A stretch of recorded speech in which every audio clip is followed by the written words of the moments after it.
Նայիրիդ գործարանի աշխատակիցները մտափոխվել են, նրանք արդեն պահանջում են իրենց չվճարված տուժուտուգանքների գումարները, որոնցից հրաժարվել էին համաձայնագրով, հանուն հուլիսին աշխատավարձ ստանալու։ Գտնում ենք, որ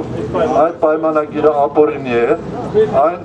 այն ոչինչ է, բոլորս հրաժարվում ենք այդ պայմանագիրից։ Եթե ոնց որ այդ գումարի պայքարում մենք միասնական հանձիջում եղանք, նույն հաջողությունը կունենանք տուժուտուգանքի վերադարձման հարցում։ Նայիրիցիները չեն հաշտվում նաև գործարանն այլևս չվերագործարկելու հանգամանքի հետ։ Զաքարյանի վերջի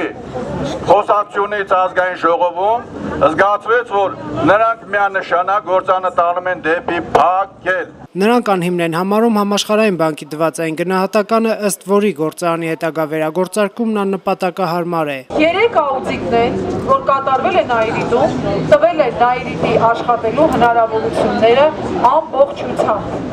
Չգիտես ինչու մեր կառավարությունը կարճել է ընդհանրապես մեկ թեթև նախադասությունից։